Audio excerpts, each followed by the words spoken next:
Testing on YouTube. Testing on YouTube.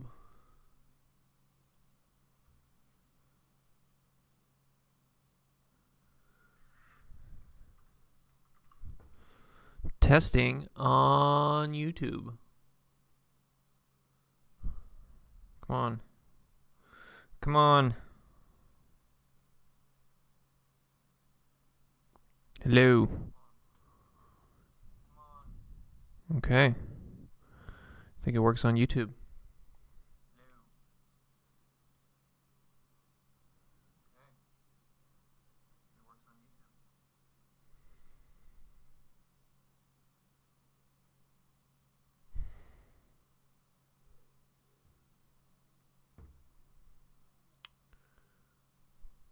Interesting conversations this morning with Majetti on the Discord. Majetti, it's not that I think it's just like the whole category is going to change, you know? I think what's going to happen is that people are like, the AI content is just going to be way better for so many different reasons, you know? So I think watching human-created movies and human-created content will be increasingly rare in the future, to the point that when you tell someone you're watching human-generated content, they'll be like, what? Where did you find that? Okay. And I think we're live on Twitter as well, so we're going to get this started.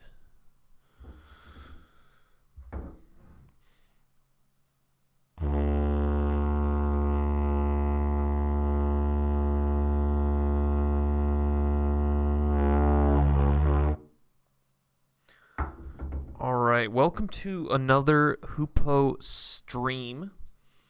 Good morning, Majetti. Good morning, Spyro. We're going into the world of mobile cell phones, mobiles, basically tiny little devices.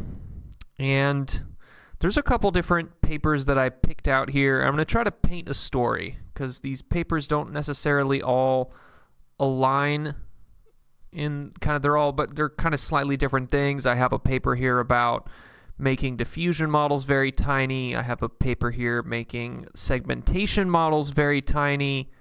I have a paper here that's kind of interesting. We should have read this yesterday. This one's about vision MOEs, so mixture of experts for vision transformers, which is literally what we were reading about yesterday. I guess yesterday we were reading about mixture of experts for vision language models, and this is just vision transformers vanilla, but this is 8th September 2023, so this feels like ancient history that they were doing this. But there's two papers that I kind of want to start with because I think they're really the meat of this discussion, and this is a paper released on 29th January 2024 by basically Alibaba called Mobile Agent, Autonomous Multimodal Mobile Device Agent with Visual Perception. And this is going to be basically a agent that can click around on a cell phone, and it can click around, it can open on apps, it can search for directions, it can create notes for you. And it's basically like a little autonomous agent. So you can see here, for example, it opens the TikTok app, then it scrolls down, then it scrolls down, then it clicks on this add song text, clicks on icons, adds a comment, types a comment, posts the comment, and then it's done. So that's a full like little episode there of an agent going, opening TikTok, scrolling through a couple videos, finding one that has a cat, commenting, I like the cat. You know, that's pretty crazy. Here you got a phone agent playing card games. You know, if you ever wanted to farm those online poker tournaments, you know, set up a little poker playing agent on your cell phone that basically plays poker. I don't know if they have bot detection that can detect these type of things, because as we're going to see, these agents are not using XML and HTML, right? The way a lot of web agents work and bots, as you would traditionally kind of know them, they don't really work in this type of world. They don't really like swipe and actually look at things. What they're doing is usually looking at the page source, which is, you can kind of think of it like the code, the HTML for the website, and then they're clicking on things there, right? So generally you can tell the pattern of that kind of bot compared to a human fairly easily, but we're starting to move into a world where these little agents, especially, for example, these mobile agents that literally click on the screen and swipe and scroll, it's going to be almost impossible to detect whether it's a human or an agent. So that's the first paper. The second paper is basically the same exact concept, except this time, rather than Alibaba, which is one giant Chinese, Alibaba is basically like the Amazon, and then you can think of Tencent as kind of like the Meta, but they also have the payments, because Tencent has WeChat, WeChat has the payments. So it's kind of like if Meta had all the money as well, or money information as well. But this one's called App Agent, Multimodal Agents as Smartphones Users. This one's a little tiny bit older, 22nd of December 2023, but basically very similar paper. You have an agent that can kind of scroll and swipe and click on different things. It can go on YouTube for you. It can scroll into your Gmail and send an email to someone. So this type of stuff is getting real good real fast. So let's read these two abstracts and then we'll get started. Let me sip some espresso. We got a beautiful cup of single origin, light roast, organic, whole bean espresso today. Evening for some people. Okay, damn. Hello, Rumpelstiltskin, Taki Hyder. I appreciate the love, Majetti. Okay, so let's look at this abstract here. Mobile device agent based on multimodal large language models. That's kind of annoying. I don't like this. As I was saying yesterday, I prefer just vision language models. I just find that a lot cleaner. But multimodal large language models, just the multimodal means that it can be vision, it can be audio, it can be any type of modality. We introduced Mobile Agent, an autonomous multimodal mobile device agent. Mobile Agent first leverages visual perception tools to accurately identify or locate both the visual and textual elements within the app's front-end interface. So visual perception tools is just going to be some kind of vision model, obviously. Based on the perceived vision context, it then autonomously plans and decomposes the complex operation task. This is where your language model is going to come in. And it navigates the mobile apps through operations step by step.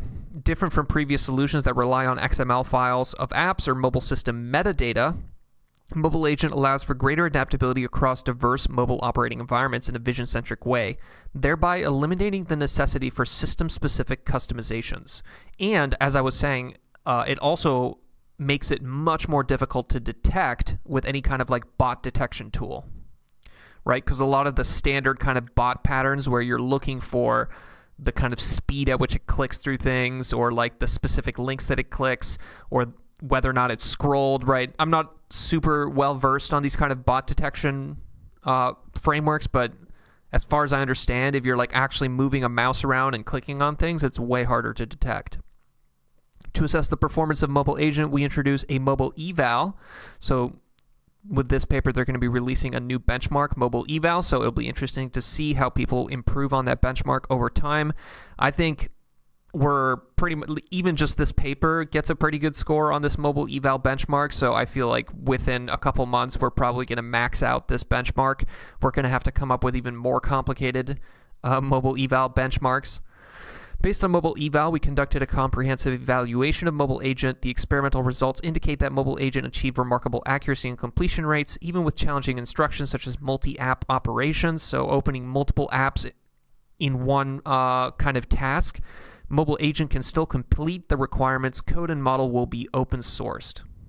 So if you're an AI doomer, this is basically the beginning of the end, because you can just have hundreds of fake users on cell phones doing all kinds of things. But if you're, instead of a doomer, you're a person who is an accelerationist, I don't know what the term is, but if you feel like the general result of AI is going to be positive, this is going to be huge. It basically means that you're never going to have to sit there typing on your little cell phone anymore, right? You're basically just going to say what you want and your cell phone will just do it, right? It's like this self-operating computer, except we're going to have self-operating cell phones. So the cell phone's just going to do whatever you want for you. Think about that. We went from YouTube, where you had to click on the video that you want to see, to TikTok, right, or YouTube Shorts, where now basically you don't have to decide what you want to watch anymore. You just have to swipe. And then we're going to get to this next level where you won't even have to swipe anymore, right? It'll basically just stare at your face, and then you can just say, swipe, and it'll swipe for you. And you're like, go to that person's page. It'll go to that person's page. Sort their videos by most popular. Sort by most popular. Click on that third one. It'll go to the third one. So you're not even going to have to use your hands anymore. Okay, let's read the other abstract here just to kind of compare contrast. Recent advancements in large language models have led to the creation of intelligent agents capable of performing complex tasks. This paper introduces a novel large language model-based multimodal agent framework designed to operate smartphone applications. Our framework enables the agent to operate smartphone applications through a simplified action space, mimicking human-like interactions, such as tapping and swiping. This novel approach bypasses the need for system backend access, hereby broadening its applicability across diverse apps. And the bypassing the need for system backend access, that is important, right? So if I think the Voyager Minecraft, the most kind of seminal work right now in agent papers is this work right here. So people love to reference this work. This is called Voyager. We actually did a stream on this, so feel free to watch that stream. But in this paper, they basically had an agent that controls a Minecraft player within the Minecraft world. And the Voyager agent, this orange line here, right, is basically capable of beating Minecraft. It like builds all the tools, gathers all the items, all the way up to whatever the fuck this final item is. That's the hardest item to get, right? But it has to go through all the different intermediate steps. But the one negative with this paper is the action space, right? So the problem with the Voyager Minecraft paper is the actions that it has access to are basically via an API, right? It's not actually playing Minecraft by pushing the buttons and moving and then clicking on things on the screen, right? It's not actually doing that. What it's doing is it has an API that goes directly into the game, right? So it can basically say, pick up item, and it automatically picks up item. It can say, use item number 4, and it uses item number 4. So it has an API that allows it to interact directly with the game world, right? That's what they mean here by bypasses the need for system backend access, is that in these two papers here, they're not actually going to be using an API, right? And your cell phone has kind of an API like that, right? Where you could say, like, click on this button, do this, blah, blah, blah, click on that, right? And you're basically calling functions that are then operating at a lower level of the operating system. But here, it's actually just operating at the highest level. It's like literally swiping and tapping and clicking, right? So we're moving from these kind of more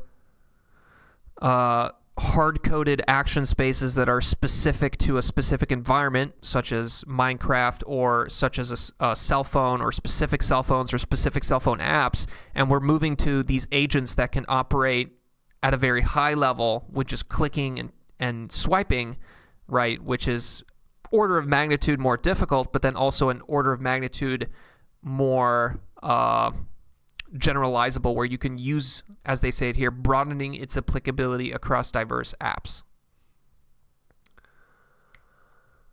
Okay.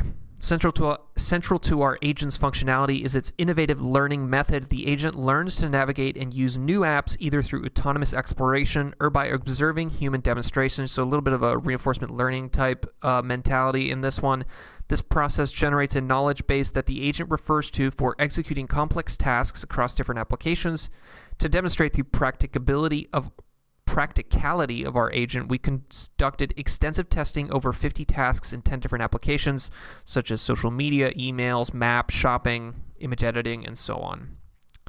So we're almost there. You know, we have these papers here.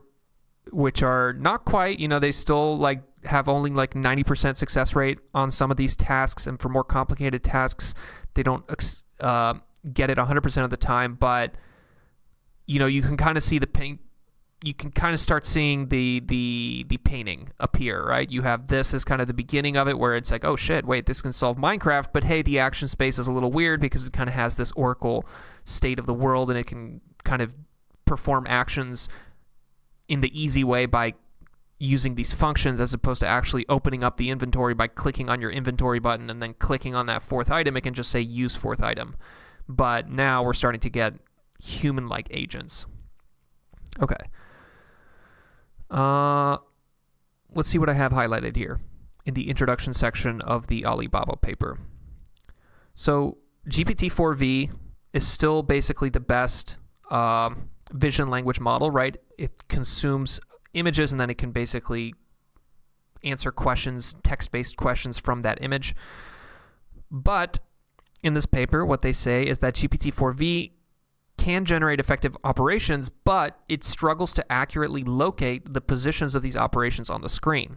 So you can feed this image into GPT-4V and say, okay, can you open Google Chrome for me? And it'll be like, okay, I recognize that there's a Google Chrome button there, but then if you actually want to get like the specific XY location of the Google Chrome app and then click on it, it seems like it has a little bit of issues with that, right?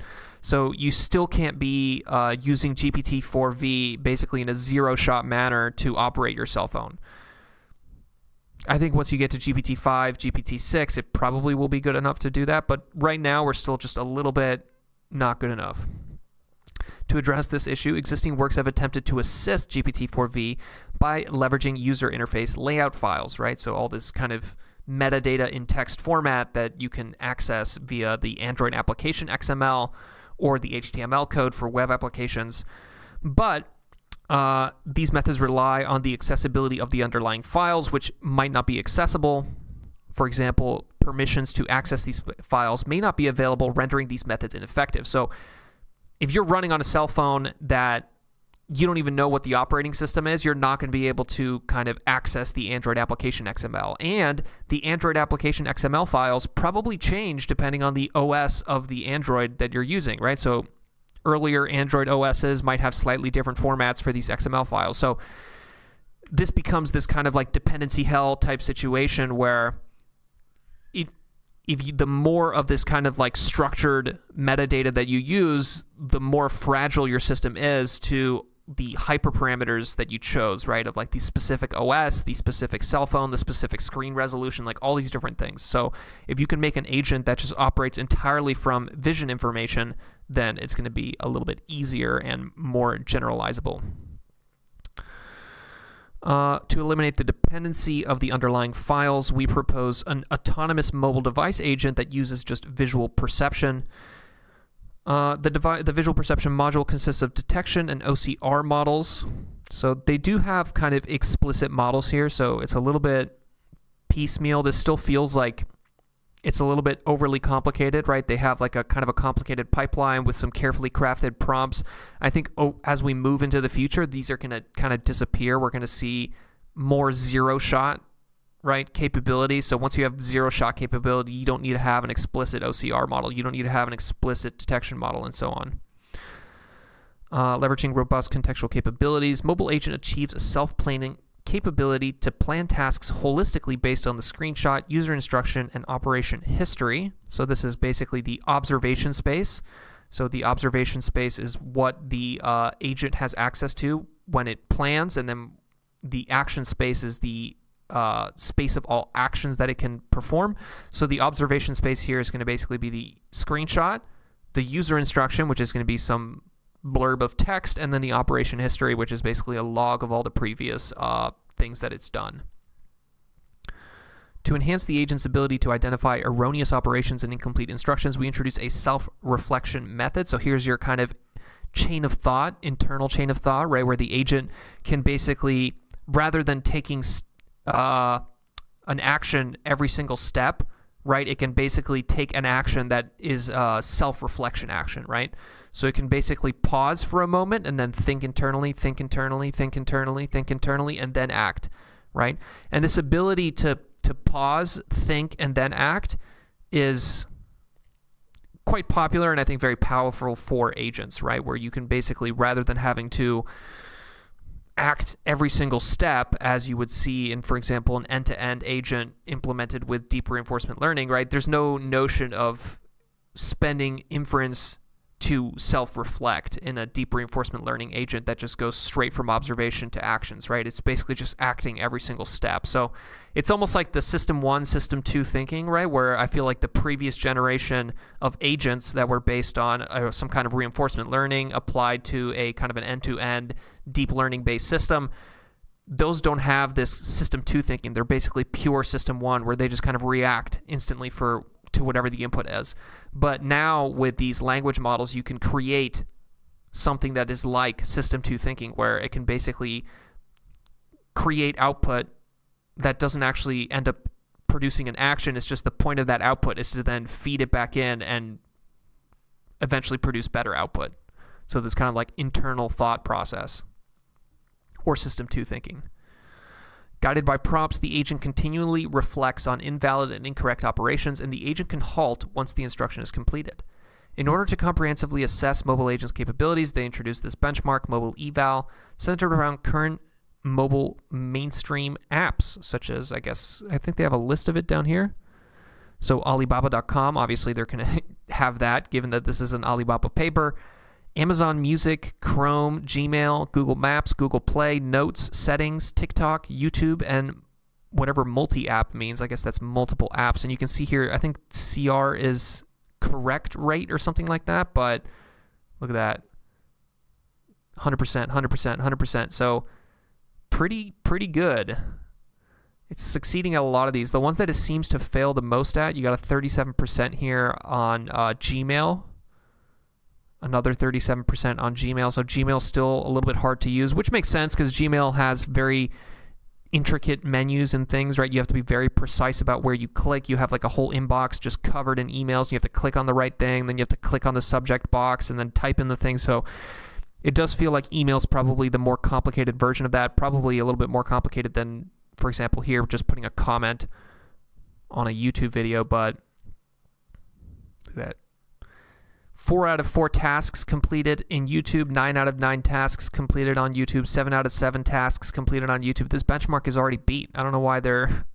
Look at that. If you propose a benchmark and your score on that benchmark is 98%, it's kind of a pointless benchmark, right? Because, imagine if ImageNet, when it first came out, they got a score of 99% on it.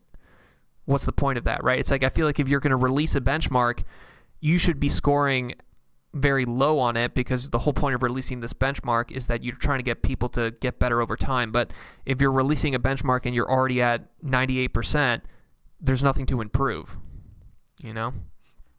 Okay. So at the end of the introduction here, they basically summarize their contributions. Mobile Agent utilizes visual perception tools. It can self-plan each step and complete self-reflection.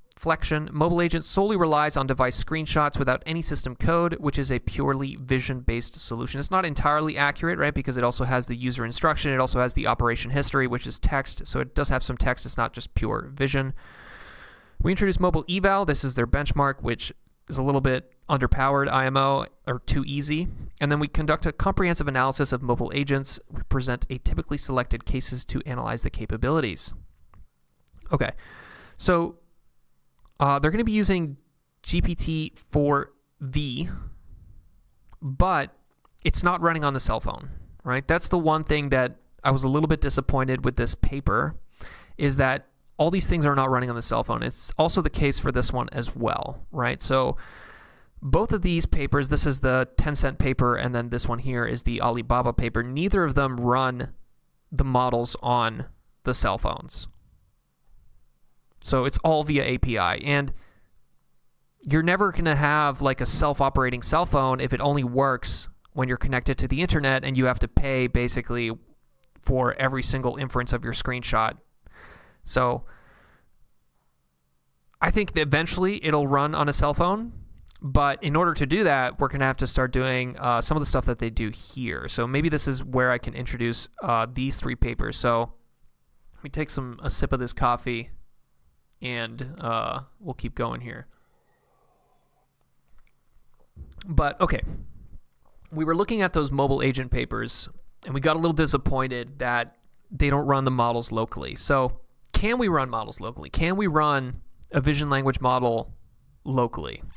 And I think the answer is yes, right? I think we were looking yesterday at some VLMs that, you know, they're getting smaller and smaller, and people basically, one of the things we saw yesterday is people use these mixture of experts where they have these routers that basically route into specific subsections of, or not specific subsections, but basically you have maybe 8 different experts, and then with a router, you only need to route tokens into specific experts, and that means that you only need to have a subset of those experts loaded, which means that you can run VLM in a smaller amount of compute.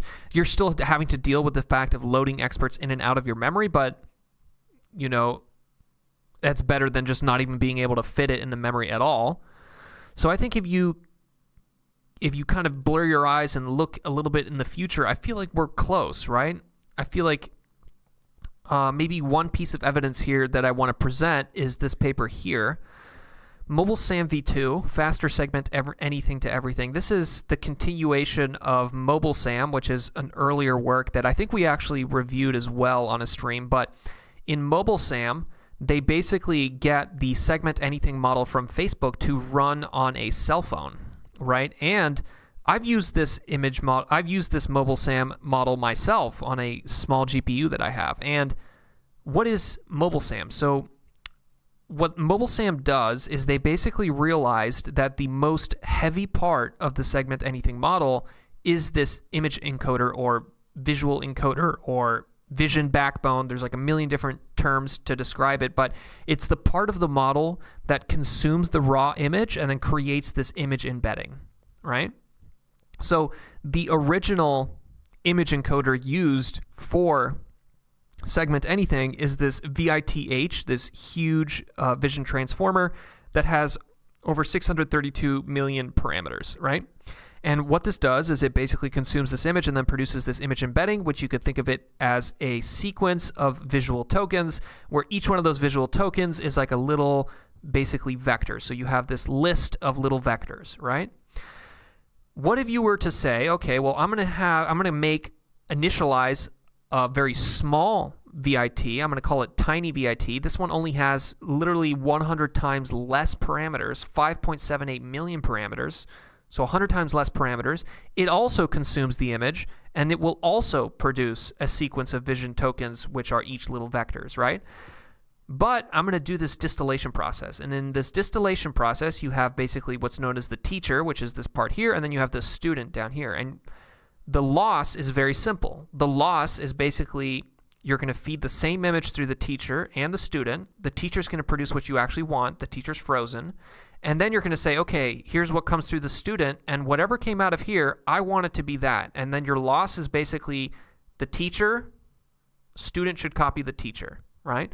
And if you run an entire data set through this, eventually this little tiny VIT image encoder here is going to be not quite as good as the teacher, right? It's not going to perfectly mimic the teacher, but it's going to mimic it pretty good and good enough that you could eventually have a segment anything model that now is significantly faster, because the slowest part of the segment anything model is this visual encoder, this image encoder, this vision backbone, and you've now managed to reduce its size by 100 times, right? So here, for example, they have a little table here where the comparison of the VIT-based image encoder for the original segment anything model, it's this VITH, which is 611 million parameters, and it takes 452 milliseconds to process an image with the original vision encoder. In Mobile SAM, using the distilled encoder with just 5 million parameters, you get basically a 100x reduction in the speed. So now you can basically encode your image in 8 milliseconds. You see that? And if you look at this, this is the prompt-guided mask decoder. So this is like the part of the model here. So once you actually encode your image, this mask decoder is the part that actually then does the segmentation and finds the masks and whatever. It's not super important because that part of the of the model, right? This prompt-guided mass decoder is actually quite small. So in the original SAM, it's only 3 million parameters, only takes 4 milliseconds to perform inference. So you don't really need to distill that, right? And distilling this kind of part of the model, the further up you go in the model, the harder it is gonna be to kind of distill that. So it's not worth distilling it, right? So you distill the vision encoder, you keep the mass decoder basically the same, and look at that. Now you manage to basically reduce the total size of the segment anything model from something that is 650 million parameters and takes 456 milliseconds to now something that is basically 10 million parameters and takes 12 milliseconds. So this stuff is possible, right? I think people are underselling how close you can get with distillation. And I think if you start thinking about, okay, well, we have mixture of experts as a possible technique to reduce the total amount of compute required, right? And you now have this distillation where you can, before you even feed so here they're kind of pretending that the image just kind of magically gets consumed by this dense layer. But before it actually gets consumed here, you have to feed this image into an encoder, right? An image encoder, vision encoder, this part right here. So if you start combining all these things together, I think we're pretty close to having a vision language model that can run on a cell phone. And once you have a vision language model that can run on a cell phone, you can start distilling it, right? So the same way that you distill or that you fine-tune these vision language models on these data sets, I think you could fine-tune a vision language model on this kind of data set that is created by GPT-4 Vision, and then basically distill a much smaller vision language model from that, and now you can actually run a mobile agent or an app agent directly on the cell phone itself. And then I think that's the holy grail, right? Because if you can run a mobile agent on the cell phone itself, it then basically becomes impossible for anybody to know whether it's a human or an AI, right? Because if you're pinging an API, right, the API provider knows what you're doing, right? The API provider is seeing every single screenshot. It's seeing all the text, right? OpenAI knows everything you're doing, right? You can't run a cell phone farm if you're paying OpenAI for every single GPT-4 Vision inference, right? But if you can run these mobile agents directly on the smartphone itself, that's extremely powerful. Okay, we'll get into this one. This is another paper that I kind of wanted to look at. This is a Google paper where they basically do a bunch of different optimizations to make a diffusion model run on a cell phone in less than a second. So they get 512 by 512 image resolution, image generation in less than a second on a cell phone. But the reason I like this paper is because they basically go through a bunch of different tricks, right? They find that there's like hundreds of not hundreds, but there's like a dozen different tricks here that they use to basically make the stable diffusion model faster and faster and faster. So we're going to go back to that, but I think let's go back to our mobile agents just to kind of motivate this a little bit more.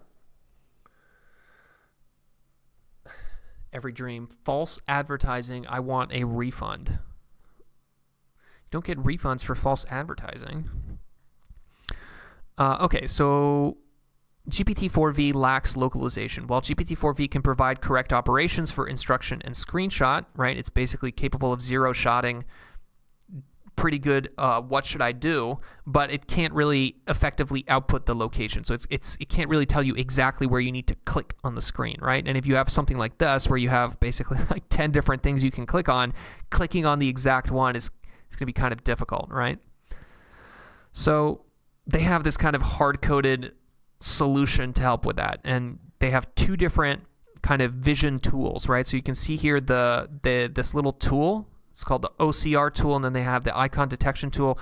So they're leveraging the fact that these language models and the vision language models, such as GPT-4V, can zero-shot tool use, right? So everybody knows about the tool former, which is basically this idea, or not this idea, but this discovery that the current generation of language models, they can use tools. You can describe them. Hey, here's this OCR tool. Whenever you run into this type of situation, use this OCR tool. Here's the exact function call. Here are the different arguments that you can provide, and here's the output, right? You describe this tool to the language model, and the language model can use that tool. So they're going to give it two tools here. They're going to give GPT-4V an OCR tool, which will be basically optical character recognition. It'll be able to basically very precisely tell it, here are all the words on the screen, and here's the location of all those words on the screen. And then they have this icon detection tool, which will basically be able to tell it exactly where the different icons are here. So for example, here in this, I guess this is TikTok, but exactly the location of the heart button, right? So that it can get the XY position and then click on that, right? Because this agent, it's not like the Voyager agent. It's not like using an API to click on the heart button, but it's like literally clicking on the heart button. Okay.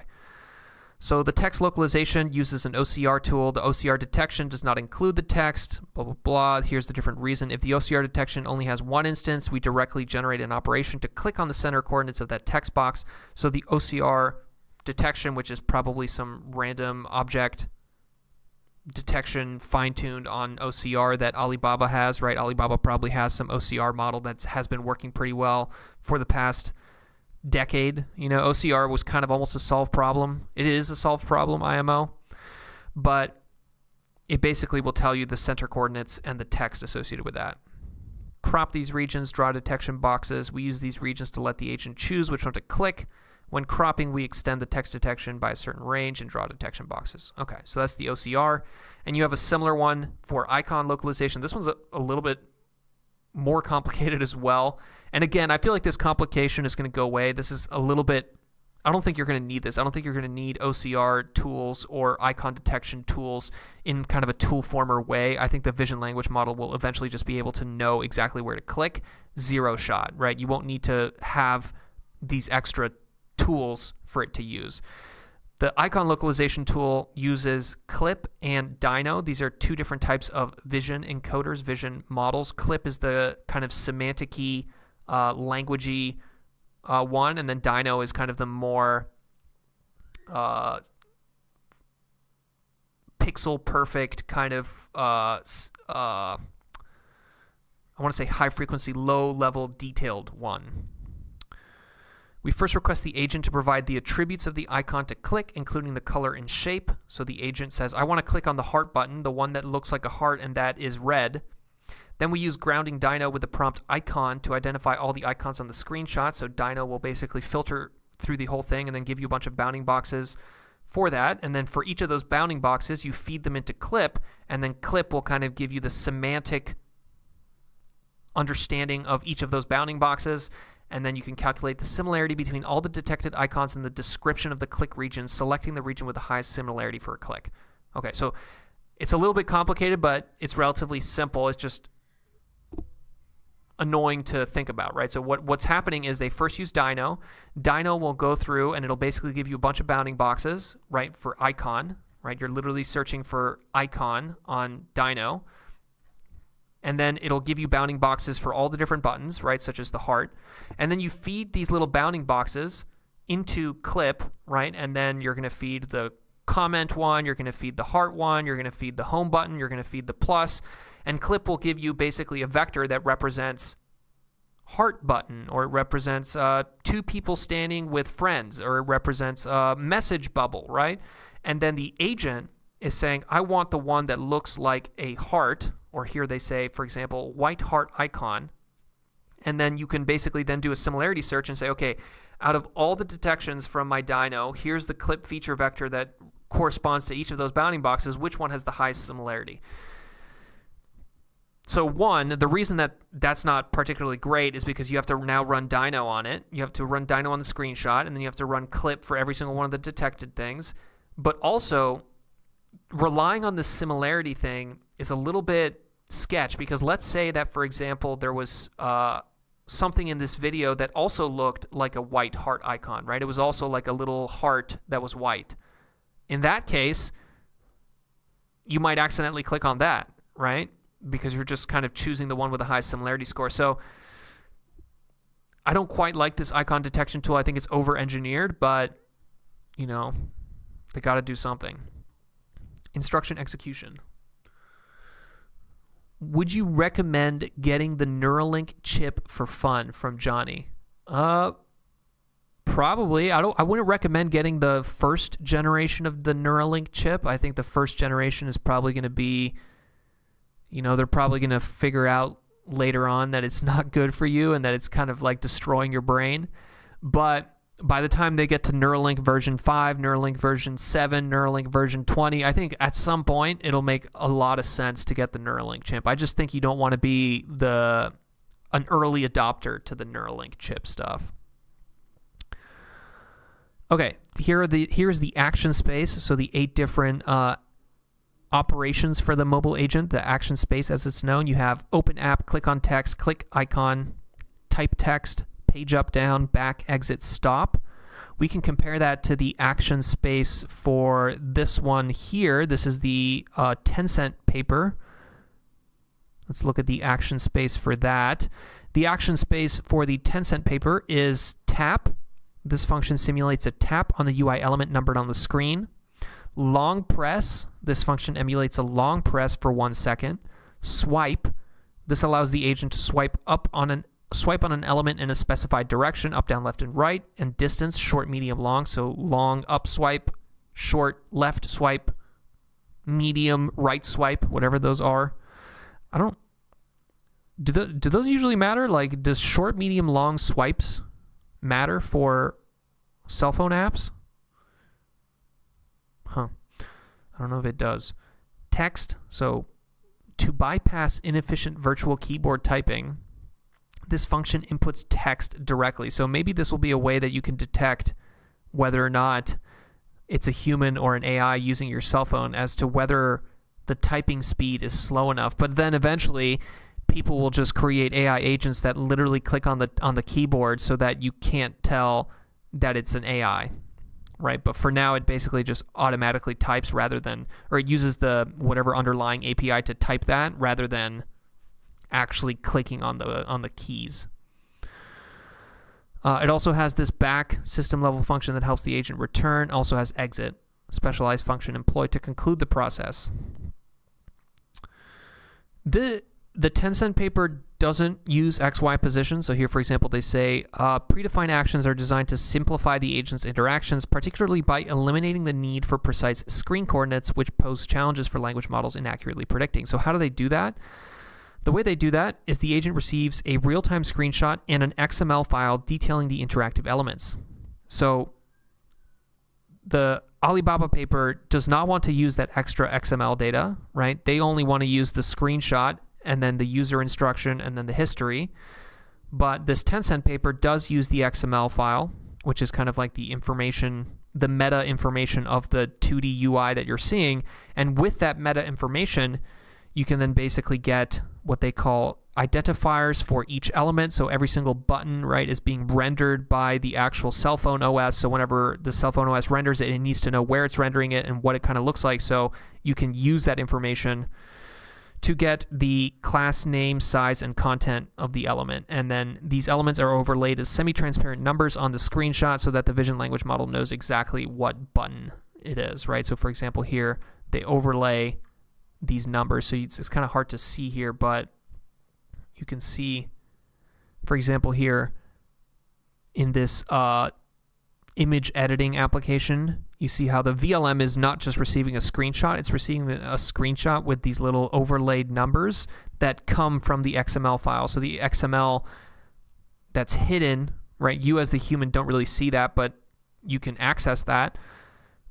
And it's saying, okay, here's all the different elements, here's exactly the XY position, so that now you don't need to have the tap function know exactly where the buttons are. You don't need to tell it exactly where to tap. It can basically just say, I want to tap on element number 4, and then there's some coordinate associated with that.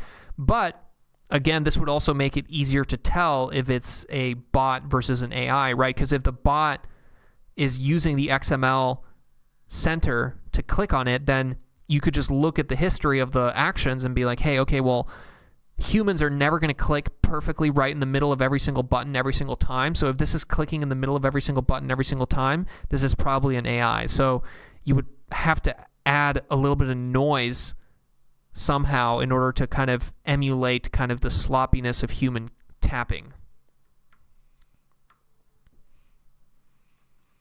It's pretty cool stuff.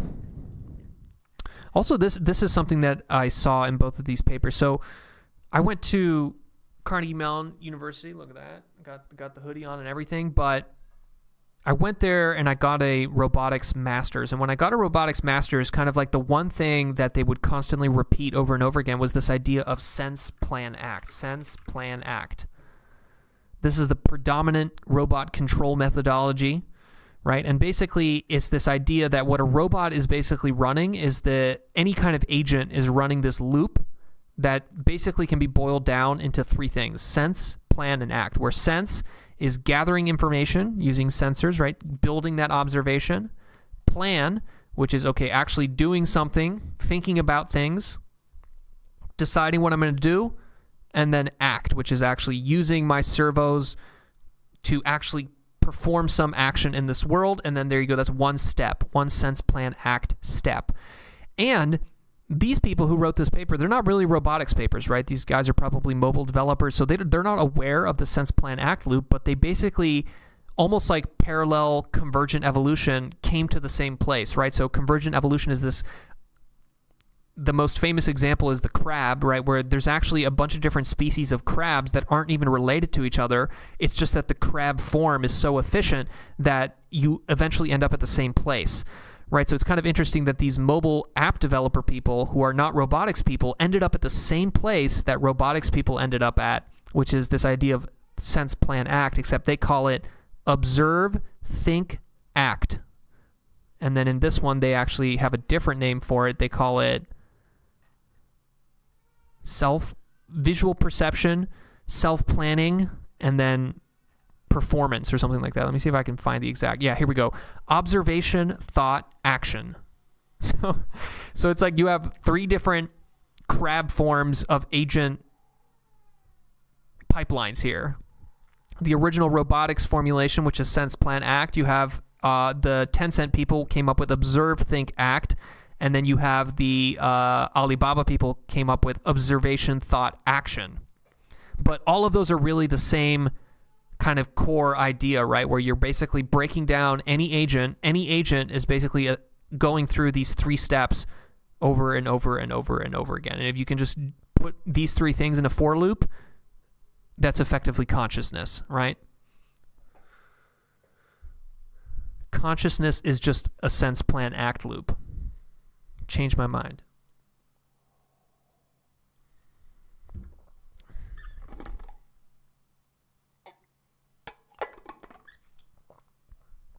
Okay. Observation, thought, action. Observation is a description by the agent of the current screenshot and the history of operations. This helps the agent to notice updates in the screenshot and promptly identify errors based on historical records. Thought represents the agent's consideration of the next step of operation generated from the observation and the instruction. And the thought is the one that has gotten way better with LLMs. I feel like I already said this, but observation is about the same, right? Observation, we were using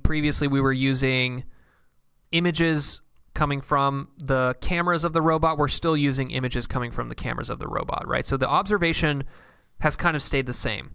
The action has kind of stayed the same, right? Well, maybe not, right? The action has kind of evolved a little bit. It used to be kind of more like this, where the actions, at least for digital agents, are specific APIs that you're interacting with, right? So the digital agent is interacting via APIs and virtual kind of clicks, virtually doing things. But now the action has kind of evolved to more actual human-like things, such as swiping, tapping, clicking, and text. But the reason that these agents work so much better now is that we've made a lot of progress with this thought part, right? The planning part, the plan of the sense, plan, act, or the thought of the observation, thought, action, right? Because these LLMs have the capability to do multiple chain of thought where they're kind of like talking internally to themselves, right? That used to not be the case, right? If you read a mobile agent paper from 5-6 years ago, the thought was basically just one feed-forward inference through a deep learning model, right? So it's a very little thought, just system one kind of just here. observation, push it through a network, and it gives me the action. So I think that the reason these agents are so much better now is that this thought part is basically way better now. Which, because the thought part is way better now, you can basically try the harder version of the action, which is actually clicking on things. And maybe we'll see that. Maybe we'll see a version of this Voyager paper where rather than actually like literally bot.equip sword, it will move a little cursor around in 2D and like click on the little inventory and then click on the sword and then click on the little character and move it. Like it'll actually do that. And that would be quite crazy once we get to that point. Thought represents the agent's consideration. The agent needs to describe the upcoming operation. Action requires the agent to choose one of 8 operations. Okay, that we saw. So here's the different examples that they had. So for example, for Google Maps, navigate to this lake, navigate to a nearby gas station, create a new note, write something in the notes. This one's kind of weird. Search for videos about Stephen Curry on YouTube. I need you to help me show my love for Stephen Curry by opening the comment section and then commenting, "Oh, chef, your basketball spirit has always inspired me." What the fuck is this comment? Right? Like, what is that? Why are they... Is chef like some kind of slang for Stephen Curry? I don't know much about basketball, but that's kind of like a weird-ass comment to post. But... okay, so they evaluate it. This is the part where I feel like their benchmark is a little bit too easy because they're just basically beating every single one of them. They have like every single task, it's like 100% success rate. But, maybe that tells you something. Maybe it tells you that what people are doing on cell phones isn't really that hard, right? If like you think about everything that you've done on a cell phone in the past like couple months, how much of that is like really complicated? I don't think a lot of it is, right? I feel like because there's this pressure to make mobile apps simple to use, right? Like the people who actually design these mobile apps, they want them to be as easy to use as possible, right? And by making them easy to use for humans, they're also making them easy to use for agents. So I feel like we've gotten to the point where pretty much every single mainstream app that you use on your cell phone is so simple to use, and the buttons are so bright, and they're so easy, they're located perfectly, like all the information you need is right there. There's not a lot of extra information. The UIs are generally pretty clean. That means that we don't really need to try super hard with these agents. The agents are almost going to get it right off the bat. So we're very close. I keep saying that, but I feel like we're very, very close. I feel like by the end of the year, we're going to have a tiny VLM that is fine-tuned from GPT-4V that runs on your cell phone and gets 100% accuracy on this benchmark, and then probably gets 90% accuracy on a harder version of this mobile eval benchmark that is probably still yet to come out, right? I think they're going to make a harder version of this for sure. Demonstrate. Mobile agent successfully comprehends the user requirements. Agent carried out the instructions. Mobile agent corrected the error, continued with the operation, and ultimately completed the instruction. So it has this ability to kind of correct its own errors, right? Because it has that kind of internal chain of thought, right? The plan part of the sense plan act is now way better because it can kind of sit there and just system 2 think its way out of the problem, as opposed to just praying that the system 1 can basically make it work. Here's the internal chain of thought for it. This is where it might be difficult, right? Because if you look at this, right, any kind of transformer-based architecture is quadratic with respect to the sequence length, right? So the more prompt there is, the more memory it takes to actually perform next token prediction autoregressively, right? So this can become an issue just based on the history, right? So one of the things that this agent has access to is basically the history. So it has the screenshot, and it also has this operation history. So if the operation history is like 10 pages of logs, that might be an issue, right? Because feeding 10 pages of logs into a transformer that's running locally on your cell phone is going to be an issue. So this is where we could see some of these new state space models like the Mamba models. The Mamba models, they have a constant memory usage with respect to the length of the input sequence, right? So the state space Mamba models are much better at kind of these much longer horizon tasks where you don't necessarily need to know everything that you did. You can kind of keep carrying forward this little hidden state that just kind of summarizes what you've been doing and then use that instead. So maybe rather than using a vision language model to do this that runs on the cell phone, rather than using a transformer-based architecture, you could use a state space model-based architecture like a Mamba, and that would be much more effective at running on this small memory and compute package of a cell phone, and it would also potentially fix the issue with very long history that you would get in a very long time horizon task, right? Because another thing with this benchmark is that the time horizon, or basically how long it takes to complete these tasks, are quite short, right? Every single one of these tasks is maybe like 10 seconds. Like, how long does it really take to open up TikTok, scroll twice, and then make a comment on a video, right? The history for that is not going to be very long. But imagine now if you wanted to do something that took 30 minutes, right? The history for that would be so huge. It would be so much text that you couldn't really feed that into a vision language model. It would just explode the memory requirement for that. So I'm just thinking out loud, you know?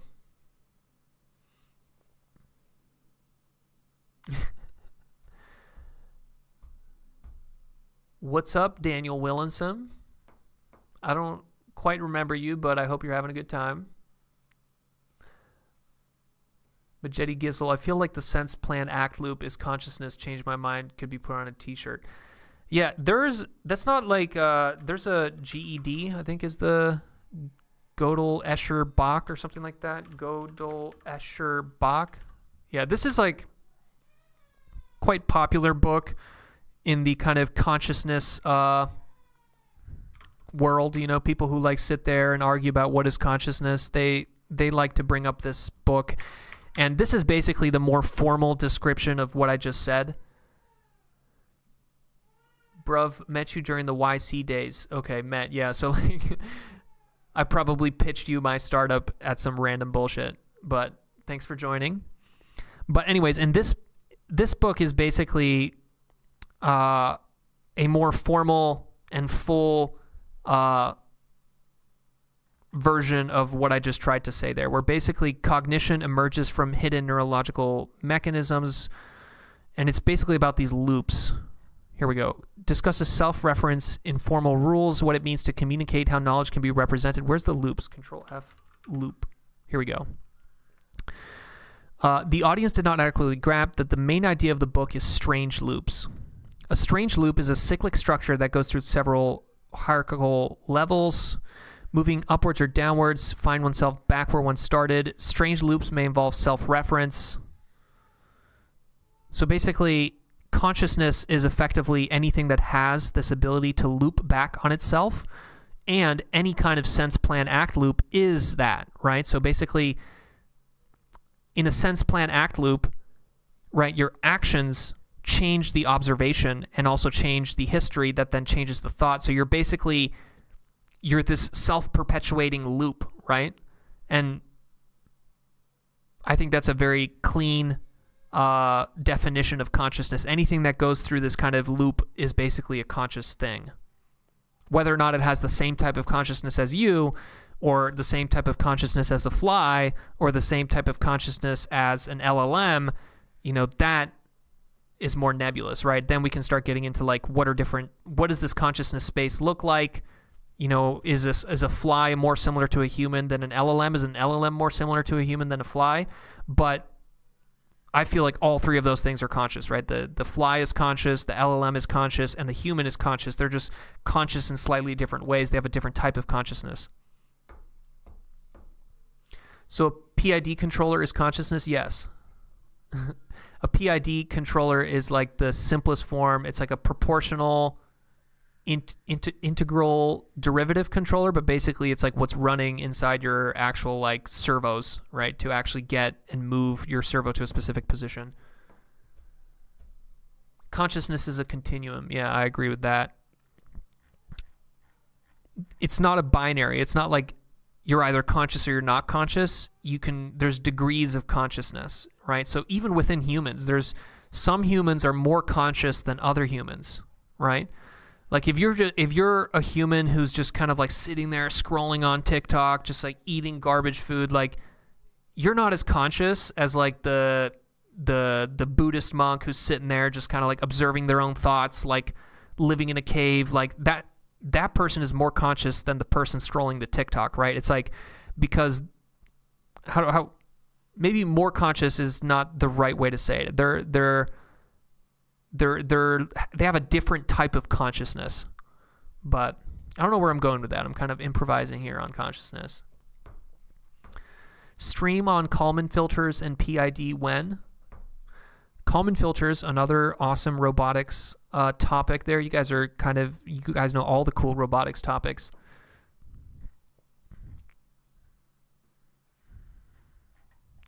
Mobile agents play poker games.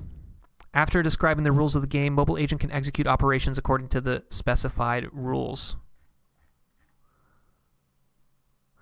Okay, this is mostly this paper. This paper doesn't do any fancy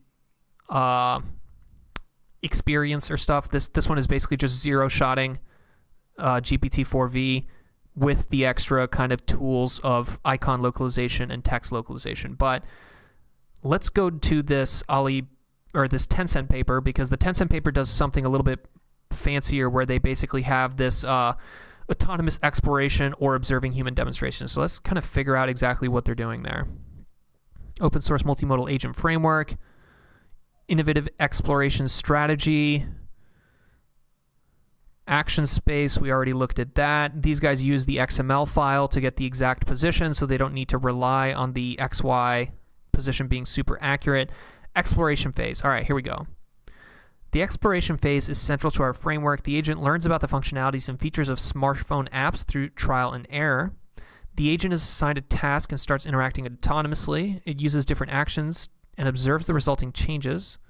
Driven by a large language model, attempts to figure out the functions and the effects of specific things. So are they building a data set? Is that kind of how they're doing this?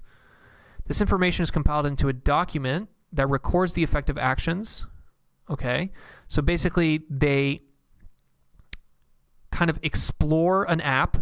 They click on random things, or the agent goes and it basically almost like does this breadth first search of an app where it tries to click on everything, clicks on everything, and then eventually puts the result of that breadth first search into a document that records the effect of the actions. And then do they feed this as the prompt, or do they fine tune on this? What are they doing? To make exploration, the agent stops further exploring. In such cases, it uses the Android system's back function. And compared to random explorations such as depth first search and breadth first search, this goal-oriented exploration, okay, so it's not breadth first search. Breadth first search would basically mean that you click on everything on the screen first, and then you kind of go a level deeper. So breadth first is basically you explore the first each level before you go to the next level, before you go to the next level. Depth first search is you kind of go as deep as possible. So you click on the first button, and then you click on the first button of that, and then you click on the first button of that, and you go as deep as possible first. Generally, the best graph search algorithm for those of you that are doing any leet code stuff is this A-star, which is kind of like a mix of those two. But here they're calling it goal-oriented exploration. The reason they call it goal-oriented is because they're using this agent. The agent is basically an LLM. The LLM is zero-shotting, so it's not just clicking on random things. It has some notion that it's learned from this giant amount of pre-training that, hey, maybe the like button is better than the settings button, right? So because the LLM already has this little bit of an intuitive knowledge of like different elements of a UI, it's not just kind of blindly doing breadth first search or depth first searches. They're calling this goal-oriented exploration, but I don't know. Agent also utilizes the LLM's existing knowledge about user interface to improve exploration efficiency. So the zero-shot generalization of the fact that LLMs are basically AGI, they just don't want to say it. Exploring by watching demos. An alternative and often more effective exploration method involves the agent observing human demonstrations. The demonstrations provide the agent with examples of efficient app usage. A human user operates the apps while the agent observes, recording only the elements and actions employed by the human. Okay. Okay, so now they have this document, but how are they going to fine-tune this? I haven't actually read this part of the paper. That's why I'm kind of asking myself these questions. But maybe that's more useful to you guys, right? Maybe it's more useful to see me actually go through this paper rather than just kind of give you guys some highlights. The agent is well equipped, adheres to a step-by-step given a task. Prompts also provide detailed explanation of all available. Okay, so it is, okay. All right, so I thought that they might like fine-tune a model. Like, so you could take the vision language model like GPT-4V, not GPT-4V because you can't fine-tune it because it's proprietary, but you could take the Llama 1.6 model, right, which is probably the best open source vision language model. You could create this exploration data. You could also create this human data, and then you could fine-tune on that, and then that VLM-based agent would probably be able to do that. But instead, what they're going to do is they're going to basically take that exploration, take those human demonstrations, turn them into a document, which is basically just a bunch of text, and then feed that text as part of the prompt. So that's not great, because the problem with doing that is that as is the same problem with the history, right? So we were talking about the problem with the history being that any kind of transformer-based architecture is going to run into this issue where if you have a huge amount of history or prompt, right? If the prompt is this massive sequence of text, you're going to need a lot of memory to be able to process all of that and generate tokens, right? So if you're going to put this massive amount of text that is basically describing how to use every single app in a cell phone into the prompt, it's going to be very hard to run that transformer locally on a cell phone. So when you fine-tune a model, right, then you can keep the prompt and the context much shorter because that information has basically already been burned into the weights of that transformer. You don't need to provide it in the prompt. Agent summarizes the interaction history and the actions taken. This one would also suffer from the long interaction history problem, but this is where the state space models could work. Agent determines that the task has been accomplished, and then it could exit the process by taking the exit action. Okay. We construct a benchmark. So these guys also have a benchmark that includes 10 popular applications, kind of the same ones: Twitter, Telegram, YouTube, Spotify, Temu. I don't know what Temu is. Is that a Chinese app? Maybe. Let's see how good they do on their benchmark. Adobe Lightroom, that's a fucking complicated application to use. Baselines, we start with GPT-4 without any reference documents during testing and examined its performance with both the raw action API and our simplified action space. That's a good benchmark. So basically GPT-4, not the vision one. So basically GPT-4 just looking at the XML document and then just doing the same thing as this Voyager where it's just using the actual API. That's going to be their baseline, which I think is a pretty good baseline. GPT-4 baseline, action space, raw, success rate 2%. Okay, so if you're doing this in like kind of an old school way of doing a bot where you're just looking at the page source, you're looking at the actual like code for whatever that app is, whatever that website is, you're just using GPT-4 to try to like click on the right thing there, very low success rate. Using their app agent with auto exploration, so this is where the prompt includes basically that breadth first search that it did of the app, 73% success rate. Manually crafted, 95% success rate. So this is where someone went through and created a document that tells exactly what every single app in the app does and what the important buttons to click are. But we're getting to the same plot, right? It's like, why? This is kind of the same problem as the other paper where they make a benchmark and then the score that they get on their own benchmark is 95%, which is way too high. Like 95% on your benchmark. What the fuck, dude? That's like, it needs to be like 50%. You're not leaving any room for people to improve, right? Like how you can improve that. Evaluating design choices. This table contrasts different design elements. Key findings include our custom developed action space surpasses the raw action space. Incorporating both autonomous interaction and human demonstrations significantly enhances agent performance. Okay, so 84 to 95. Success rate, reward, case study. LLM struggles with producing accurate XY coordinates. This is what we saw before, but I feel like you could actually probably solve that with just some fine tuning, right? You could probably quite easily use this trick right here that they use with the XML. You could definitely use that to create a fine-tuning data set, right? You don't actually need to have this on inference. You don't need to be doing this XML stuff and then figuring out the name of the elements and the location of each of the elements. You don't need to do that on inference. I think if you created a fine-tuning data set that use this information, but then the fine-tuning data set basically you just have the XY position or the normalized XY position, right? -1 to 1, -1 to 1, so that it works for any kind of screen resolution. I feel like you could do that.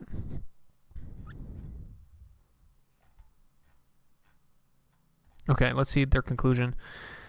Introduce a novel multimodal agent framework. Our approach eliminates the need for system backend access, but it does use the XML stuff. Offers security, adaptability, and flexibility. Our exploration-based learning strategy allows the agent to quickly adapt to new applications. Our extensive experiments across various apps highlight our agent's ability to handle diverse high-level tasks and underscores its ability and learning efficiency. Okay, I mean, pretty good. It's similar to the other one. They just have the extra hack of using the XML, and then the exploration stuff is a little bit unnecessary. IMO. It's basically just a way of creating a prompt that explains how to use the app, but I feel like there's only like 12 apps that people use anyways, so you might as well manually craft the description of how to use the app. But pretty good. It's also much like this other paper. It's also zero-shotting. So this one's zero-shot with prompt. This one's also zero-shot with history. So I feel like they could have fine-tuned an open source vision language model, and that would have been cooler because then it would have been a true open source mobile agent. But instead, both of them are using mobile agents via GPT-4, via API. So OpenAI knows exactly what you're doing, right? But if you wanted to fine-tune a vision language model to be a mobile agent so you can run it locally on the cell phone, what are some tricks that you can do? And I think let's do that. Let's move to this paper. This paper is called Mobile Diffusion. It's a paper from Google. It's a little bit older, 28th November 2023, but they have a bunch of cool little tricks that they did for improving the efficiency of this diffusion model on a cell phone. So I thought these were kind of cool. So why don't we read these? Let me take a sip of this coffee and then we'll read these because I think they're totally worth it.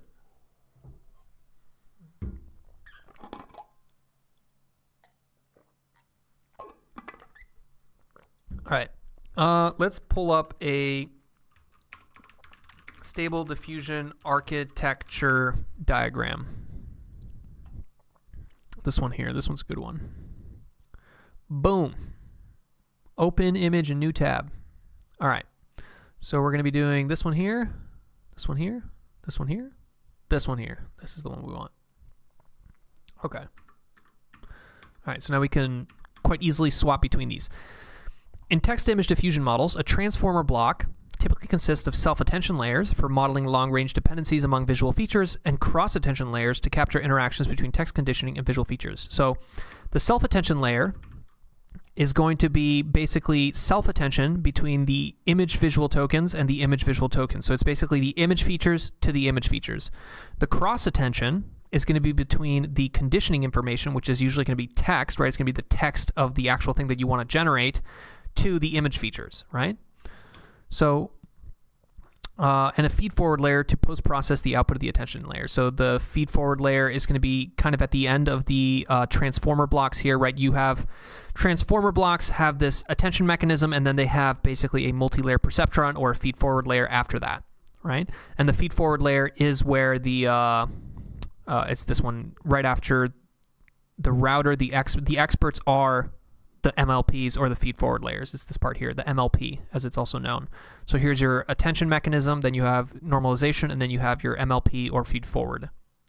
So these transformer blocks hold a pivotal role, blah, blah, blah. They also pose significant efficiency challenge.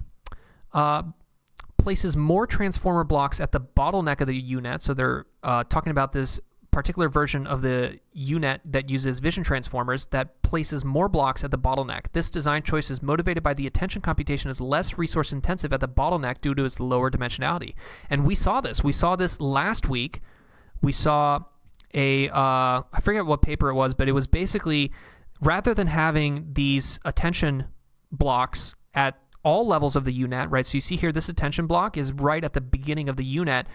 This part of the UNet is still very high dimensional because you're close to the image, or in this case, the latent image, which is small, but it's still bigger than here at the bottleneck, right? The bottleneck is kind of the middle of this UNet, right? Or the bottom of the U. The reason it's called a UNet is because it's wide, and then it's narrow, and then it's wide, like the letter U, right? The letter U is wide, narrow, wide.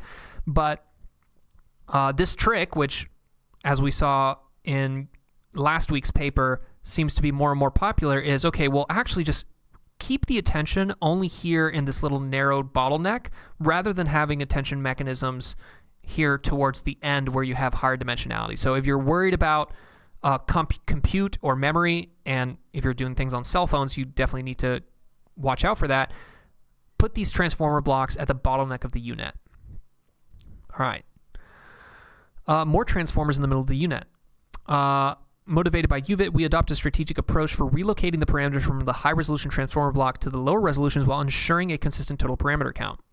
Reducing the channel dimension at lower resolution. So even though this bottleneck is less wide, as it's commonly known, right, it's also deeper, right? So basically if you think of this part, this is a latent image, so it's not quite, but here where the image is, right, it would be 3 channels, the channels, right? So one thing you could try to do is reduce the channel dimension in that bottleneck. Our empirical observations indicate that this reduction does not adversely impact the quantitative metrics, and one might consider reducing the width of the transformer. However, our investigations reveal that a substantial width of the transformer block is vital for optimal performance. Okay, so that's kind of another interesting little observation there, is that the width is more important than the depth. So if you're trying to save on compute, cut out some of those channel dimensions and keep the width, right? Attempting to stack more transformer blocks with smaller width proves detrimental, but more transformer blocks at lower resolutions while simultaneously reducing the number of channels makes for the same performance. So pretty cool little tip. Basically what they're saying there is that you're going to have a bunch of these transformer blocks kind of stacked, right? Imagine this is a VIT, right? Imagine this is a UNet that uses convolution, but the UNet that they're using is a VIT UNet, right? That's the one that they reference here, this UVIT. And a VIT is going to be multiple transformer blocks stacked on one another. So here what they're telling you is that rather than having 8 transformer blocks on top of each other, have more transformer blocks, so maybe 12 transformer blocks, reduce the dimensionality of the channel dimension, so basically the number, you could kind of think of it like the length of the sequence, kind of, or not the length of the sequence, the dimensionality of the tokens, and keep the width the same. So don't fuck with the width, make the channels smaller channels, and then more blocks. And they get a 26% improvement in runtime efficiency by doing that. So pretty cool little trick. Let's see their next little trick. Decouple self-attention from cross-attention. In text-to-image diffusion models, self-attention plays a pivotal role in capturing long-range dependencies. So the self-attention is between the image and the image. So it's between the image and itself, right? The self there is from the self-attention image to image. But the problem is that the image is quite big, right? So if you have an image that has 32 by 32, so here you have the image, this little latent space image here, it's going to be smaller. It's not the full size of the image because we're feeding it through the encoder, but this image is going to have 32 by 32. Each one of those has to basically be turned into a sequence and then pay attention to itself. So you have a self-attention where you have the length of the sequence is 1024, which is an exceptionally high computational burden due to attention's quadratic complexity. However, Upon further investigation, we discovered that retaining cross-attention layers while discarding only the self-attention layers does not result in a performance drop. Why would that be? Because the cross-attention is useful at different resolutions, as text guidance is crucial with both the global layout and the local texture of the image. And it's also the cross-attention is significantly lower than the cost of the self-attention due to the smaller sequence length of the text embeddings. You see that? So the prompt, whenever you're doing this cross-attention, right, the conditioning is the prompt that you're using to basically generate the image. And the total amount of tokens in that text conditioning prompt is actually way smaller usually than the total amount of visual tokens in the image. So the self-attention, which is image tokens to image tokens, is a much bigger attention map, right, which is that square complexity, compared to cross-attention where you're doing image to text, because the text is actually small. That's not necessarily true all the time, right? If you were to have a prompt that you were feeding into this generative image model that was like 10 paragraphs, then the cross-attention would be quite heavy. But generally the text is smaller. The amount of tokens in that text is smaller than the amount of tokens in the image once it comes out of the any kind of like vision transformer that's turning it into a sequence. Removing only the self-attention layer yields a substantial efficiency boost. So what they're basically saying is get rid of the self-attention layers at high resolution, which means the self-attention layers that are here, right? And then use more cross-attention layers with the text at all resolutions. So you keep the cross-attention at multiple resolutions, so cross-attention here, because cross-attention is cheaper anyways. But now get rid of some of the self-attentions that are earlier on in this UVIT, because that's where the image is kind of the widest and the sequence length is the longest.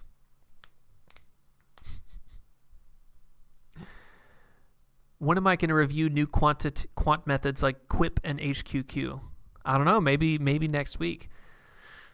There's probably a bunch of cool stuff with quantization now, you know? And that's another thing you could do, right? So imagine we were literally just talking about this, how they reduce the parameter count of the vision encoder by distillation, where they distill the vision encoder here from a 632 million to a 5.78 million parameter VIT. But that's not even counting for quantization, right? So you could take this tiny VIT and then further quantize it, right? Don't use float 16, use like a uint whatever 4. Now we're talking. You know, now you could imagine a vision encoder that is not only distilled from a larger vision encoder, but it's also further quantized. You know, I feel like there's no ceiling. There is a ceiling, but I feel like we can start thinking about a vision language model that runs on a cell phone. Okay. So this little trick with removing the self-attention layers earlier on in the UNet and then adding more cross-attention layers, this improves computational efficiency by 15%. So you see how they're kind of racking up all these wins here, getting 26% efficiency, getting 15% efficiency. Here's another one. This one was kind of crazy. Share key value projections.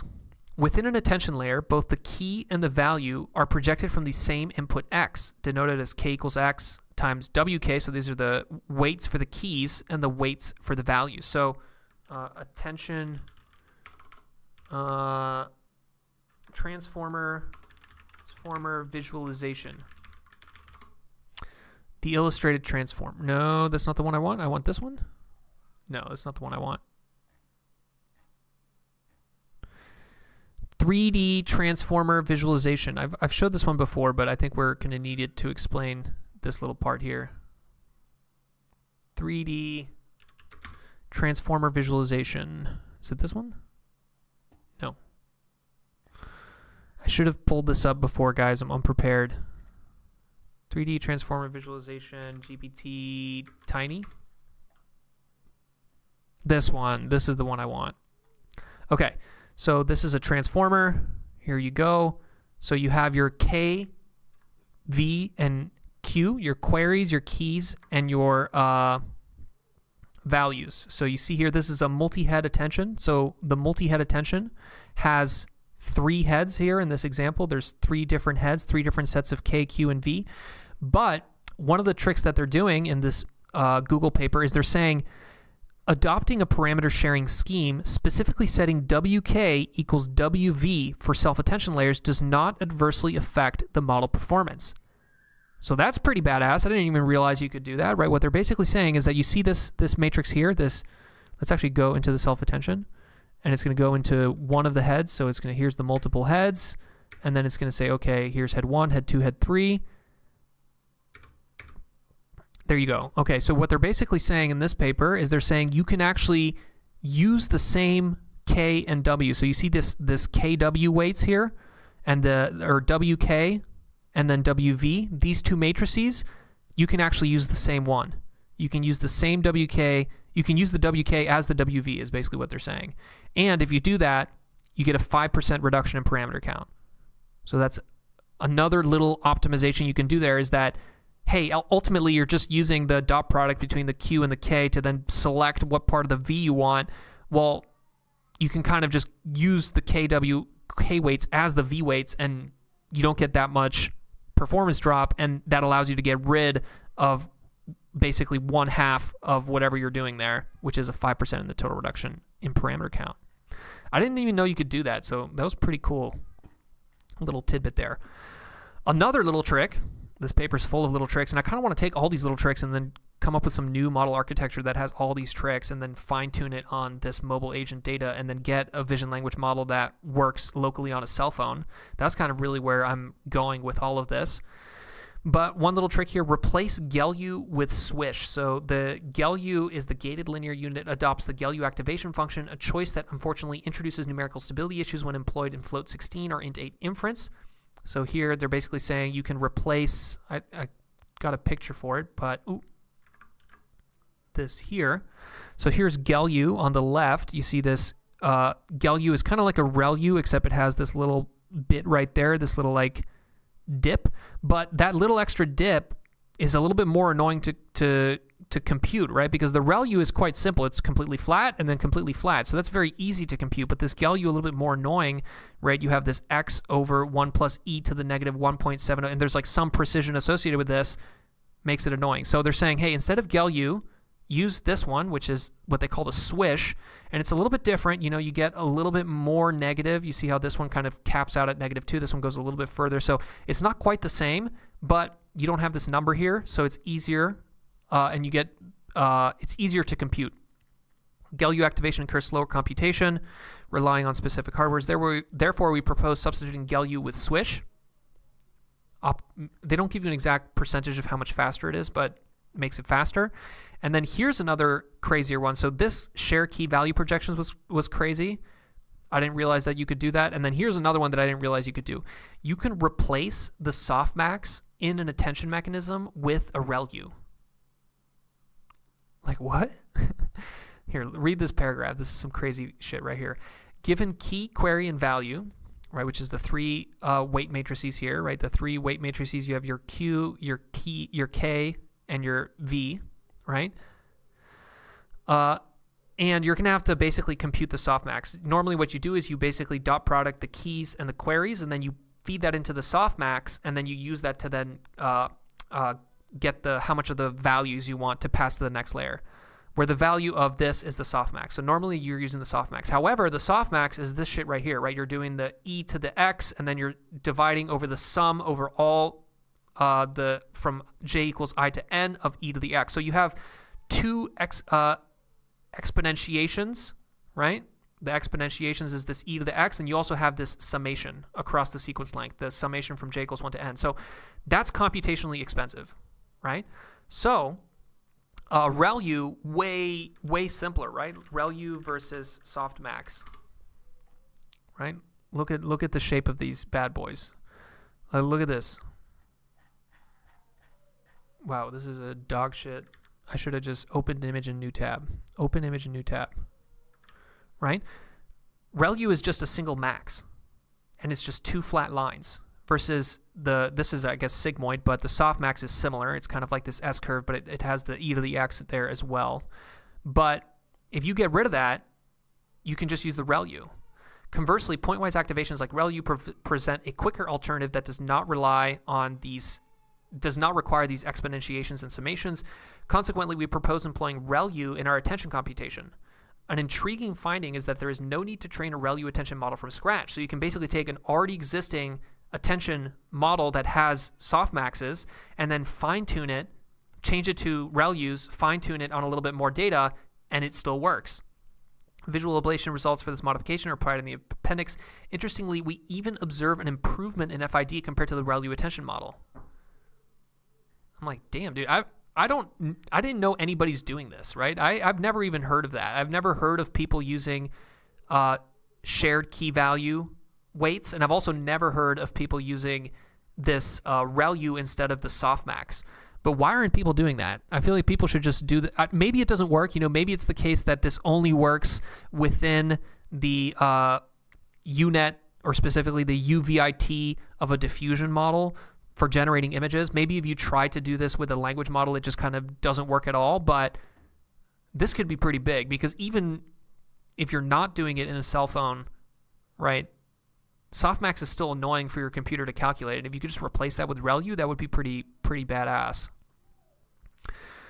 Okay, another thing they do is they trim the feed-forward layers. So this is pretty straightforward. What they basically do is this part here. So if we exit out of this, right, so you have your attention block, right, and then you have your feed-forward, which is usually this part here. So this feed-forward MLP weights here, it's basically a multi-layer perceptron or a feed-forward network, right? It's multiple layers of neurons, and you're just feeding, and it's just going through that whole thing.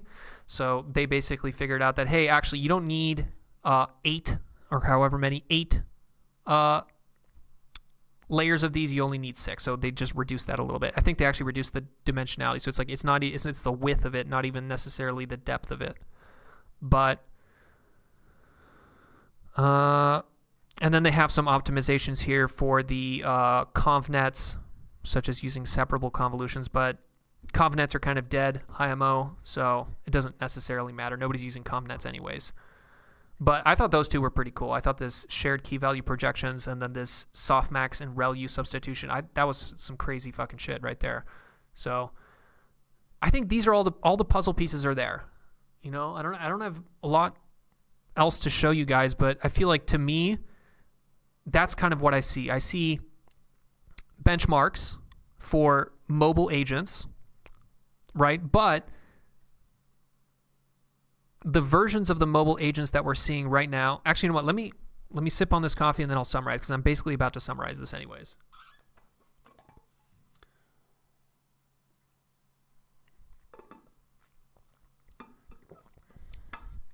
So, Wool Pumbaa. Does a single extra multiplication really matter? I thought we are bandwidth limited anyways. So it does. So whenever people say bandwidth limited, right, what they're talking about there is the speed at which you can load things from your GPU memory from your computer memory, right? So it's like the speed at which you can load, for example, maybe a batch of images, or the speed at which you can load model weights and then take them out, right? So it's like the what you're talking about is that the bandwidth bottleneck refers to like the speed at which you can put shit into the GPU and take shit out of the GPU, right? Most of the time, it's not the actual tensor core speed. It's not the speed of like the actual heartbeat of the GPU, like the actual operations happening. But in this case, right, when you're running on a cell phone, it's actually, you're not even running on a GPU, you're running on the actual CPU. So at that point, right, your cell phone is just this little tiny CPU that's operating, and it's doing everything manually. It's not like a GPU where it's doing like big chunks of computation that are all the same. It's running every single little operation individually, right, because it's just a little CPU. So at that point, if you're going to be running every single little operation independently, running 100 softmaxes is going to be way slower than running 100 ReLUs. So hope that answers your question, Wool. Wool's a pretty cool guy. He always posts the summary location on the stream, so got to appreciate him for that. Okay. Still, we've only been going for an hour and a half, but I think we're pretty much done. There's not a lot here, but I kind of want to summarize what we did and then kind of paint a picture as to where this all goes. So today, the stream was called Mobile Models, and we looked at a couple different papers that were released all kind of either end of last year and early of this year that are basically about running modern AI things on cell phones and where we're at. But I started off with these two papers here. So we have one paper from Alibaba and one paper from Tencent. The Tencent paper is called App Agent, and the Alibaba paper is called Mobile Agent. And both of these papers are using GPT-4 Vision to basically operate as an agent inside a cell phone. So both of these papers are using what is known in robotics as the sense, plan, act loop, right? So in robotics, you pretty much, day number one, they teach you this sense, plan, act loop right here, right? Where your robot senses things, then it creates a plan, and it plans, and then it acts. And people have been doing this for decades, right? But now, people are basically rediscovering, like convergent evolution, a similar kind of loop for these mobile agents, except they're calling it something slightly different. Here, they're calling it observation, thought, action in the Alibaba paper, and then in the Tencent paper, they call it observation, think, act. And then they say summarize, but summarize would really be part of the think.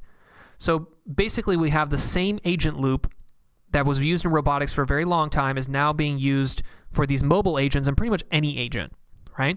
So what these agents are doing is they observe, and the observation is basically the image, so the screenshot, and then some additional information, such as the actual user instructions, so some sequence of text, which is like, hey, I want you to go on YouTube and comment on this video. And then operation history, which is basically like a bunch of text that describes what you've already done. So here's all the previous shit that I've done. Here's the screenshot. Here's all the previous things I did. And you feed that. That's the observation.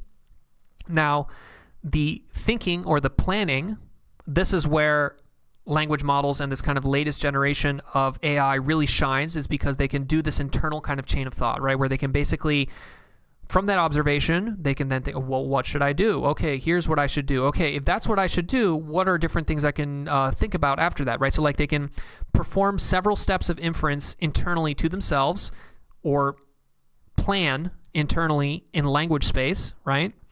And then they can act. The action space for both of these papers is basically, it's a little bit complicated. So in this one, in the Tencent paper, the action space is very human-like. So they have this tapping, they have long pressing, swiping, text, right? And these are great because they mimic human actions, but they cheat a little bit. The way that they cheat a little bit here is that they basically use the meta information that is hidden from the user, which is what they call here this XML file, which basically describes all the different buttons that are there on the screen. They use that to get the position of actually all the different buttons. So it's a little bit of cheating there. In the Alibaba paper, they also do a little bit of cheating, but it's in a little bit more complicated way. So in the Alibaba paper, the action space for the agent includes these two tools. So the agent can decide to use tools. The two tools include an OCR tool, optical character recognition tool, and then an icon detection tool.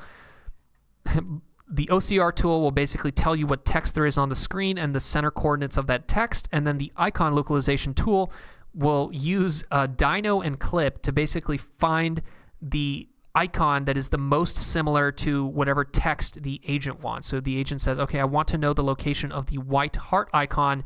It basically uses Dino to first get all the bounding boxes, then Clip to get a vector for each of those bounding boxes, and then because Clip can compare language and image vectors with something like a cosine similarity, you can get the bounding box location of the icon that is most similar to the one you want. So I think those are eventually going to disappear.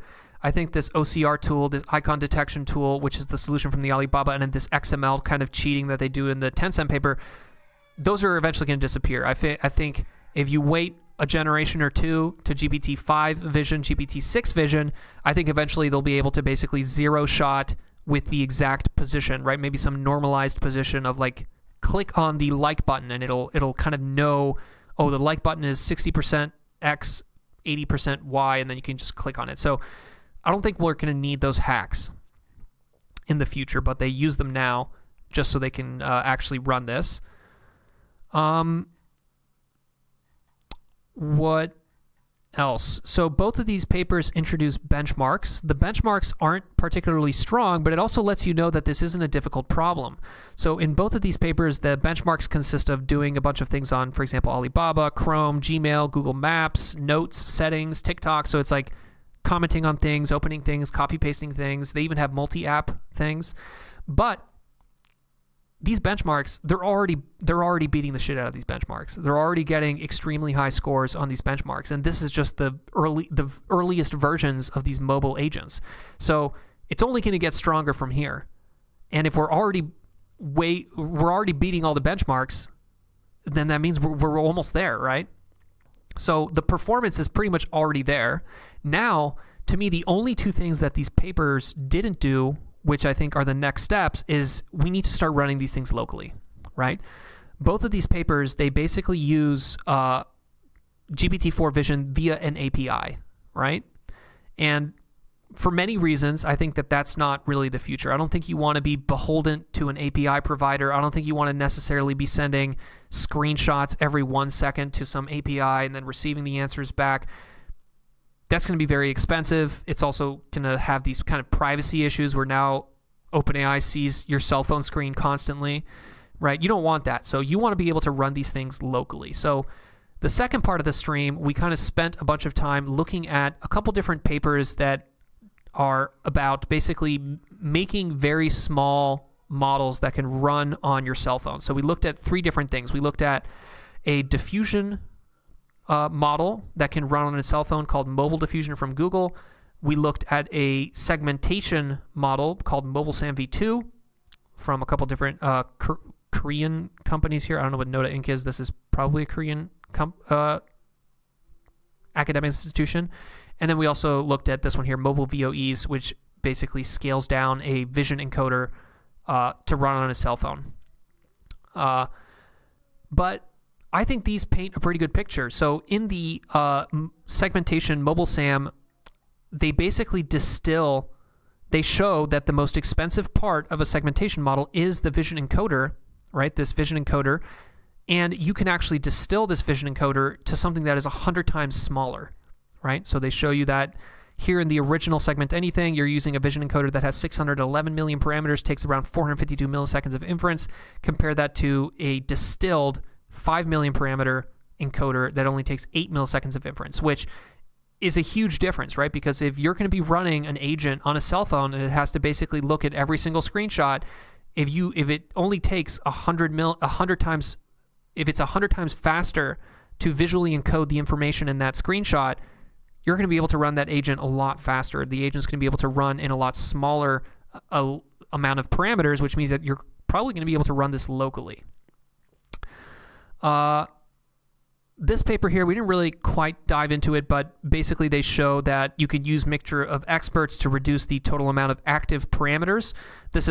We did a whole stream yesterday on Mixture of Experts for vision language models, so you should probably watch that if you want, but the Mixture of Experts trick is definitely going to be one of the steps in making a vision language model that can run locally on your cell phone.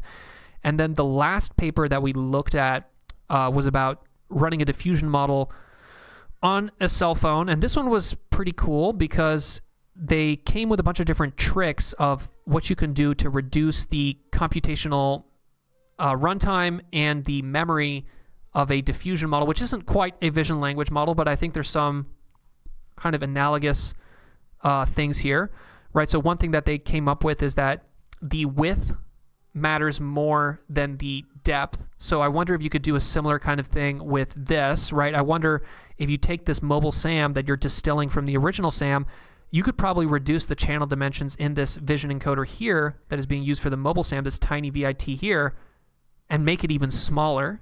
So there's probably something to be done there. Another interesting thing that is this self-attention versus cross-attention. There isn't much of that in a vision language model. Usually, for example, in this image encoder here, this vision backbone, there isn't any cross-attention, right? It's just all self-attention with itself. So you're not really going to gain anything there. But interesting kind of idea that cross attention is more efficient, especially in this text image cross attention, because the text is generally shorter sequence than the full image. But the two that I thought were cool, so these two were really cool, is you can share key value weight matrices. So in an attention mechanism, you have 3 weight matrices for the keys, the values, and the queries. And it turns out that you can just WK equals W. You can use the same weights for the keys and the values, and it doesn't really affect model performance that much. Still TBD, right? It could be the case that it's task dependent and this really only works for diffusion models, but that's another way that you could reduce this tiny VIT, right? Imagine this tiny VIT, which has a bunch of Q, K, and V matrices. You could probably make this parameter count even smaller by sharing the weight matrices for the keys and the values. And then this other trick here, which I thought was pretty badass, is that you can apparently replace the softmax in an attention mechanism with a ReLU. So in an attention mechanism, you have this softmax function here, which you use to basically, you apply it to the product of the keys and the queries.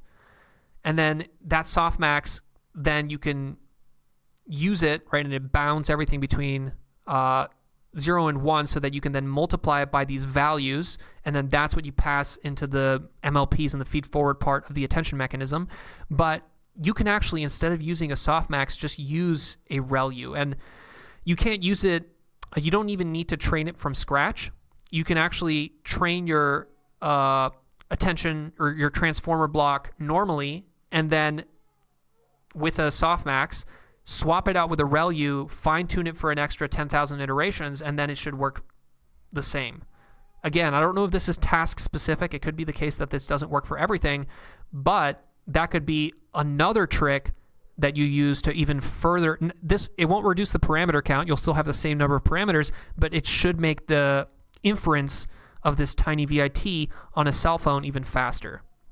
So those are a bunch of different, I guess, 3 different tricks that you could use to make this tiny VIT extremely small. And if we know, based on this paper, right, that the vision encoder is really what's driving all the, it's really the slowest part of the segmentation model. It's probably also the slowest part of a vision language model, right? Maybe not. Maybe the language model is, still takes a bunch of time and memory to compute, but you could use those same tricks on the language model as well. So I think if you combine all those tricks together and you use quantization, right, and you use distillation from GPT-4 vision datasets, I think we're basically there, and we're less than a year away from a vision language model based agent that can operate any cell phone app, and it runs locally on the cell phone itself. So we're talking about a self-operating cell phone, right? And that's pretty huge, right? Because there's this idea that, okay, well, AI requires better hardware, so AI isn't going to be adopted super quickly because we're going to need to wait for the GPUs we're going to actually need to wait for manufacturers to create hardware that can run these AIs. But I think what people aren't realizing is that the quantization, the sparsification, all these little tiny tricks, distillation, those things are also improving. So it could be the case that every year we almost become more backwards compatible, right? Imagine if we get to a certain point in quantization and distillation that you could run a fucking state-of-the-art segmentation model on like a Nokia cell phone. Obviously, that's kind of like I'm kind of memeing there, but like people are, I think, underestimating how much the adoption of AI would accelerate if we start to see this almost like backwards compatibility where it's not, you don't need the latest GPU to run the state-of-the-art vision language model. It actually, like every year, you could run it on older and older and older hardware because we're getting better and better at this quantization, distillation, and making things smaller and smaller and smaller, right? So that's a pretty crazy thing to think about, because that means that over the past 10 years, right? Over the past 10 years, we've been distributing cell phones all over the world, right? Like if you think about how many cell phones are there in India? How many cell phones are there in Africa, in China, right? Like all these people with cell phones, the compute has already been distributed, right? So if the compute was already distributed over the past decade, if you can make quantization better, you can make these models better and make them smaller at the same time, now suddenly it's like there's this huge low-hanging fruit of just like, if you can get an agent that can run on a cell phone, you can, within literally 1 month, it can be running on every single cell phone that exists, which is huge, right? That is something that I don't think people are realizing. People kind of almost assume that, okay, in order to run the next generation of AIs, we're going to have the next generation of cell phones, so it's going to be a slow adoption process because you're going to have to wait for everybody to get a new cell phone. But if the next generation of AI is also 10 times smaller than the previous generation of AIs because we figure out all these different tricks to make them tiny, then maybe we don't need to wait for everybody to get a better cell phone. Everybody's current cell phone that they have, literally the cell phone that you're holding in your hand right now, will be able to run AGI. I don't know. That's all I got. I think it's exciting. I think that people are underestimating the progress of this kind of like backwards compatibility of like being able to run increasingly stronger and stronger AIs on increasingly smaller and smaller and smaller amounts of compute. Get excited, guys. It's coming soon. All right. What is the best model now? Question from Tarek. What is the best model now to understand context while also running locally? I would say the Lava 1.6 Mistral. So that's probably the best VLM if you want to use one locally. My app will have 100K users in a week. No China farm needed.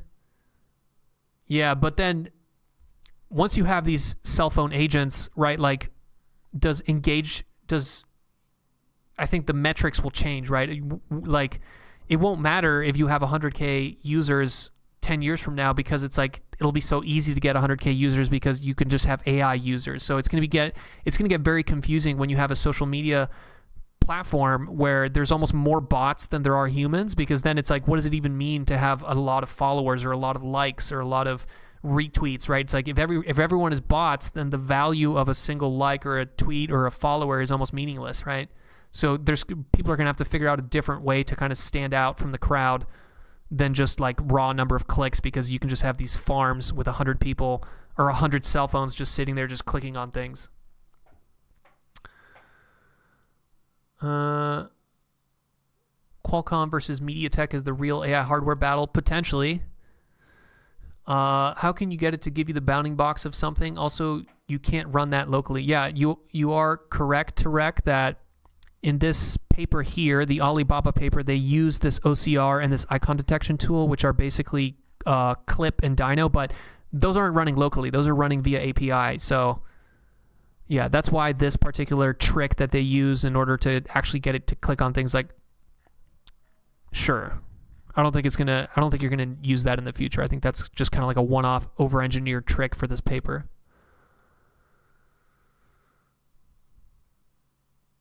Okay.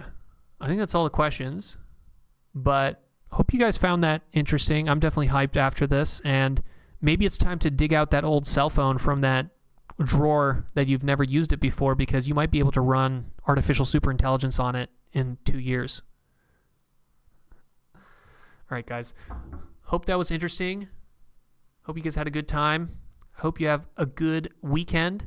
Thanks, Majetti, Every Dream, Tarek, Spyro, 87GN, Aries, Wool, GamerBG, Josh. Who else? Jay, Every Dream, Daniel Williamson, Johnny, Majetti, SHZ, Tacky, Roompay. Thanks, everybody. Thanks for the comments. Hope you guys had a great time, and see you guys later.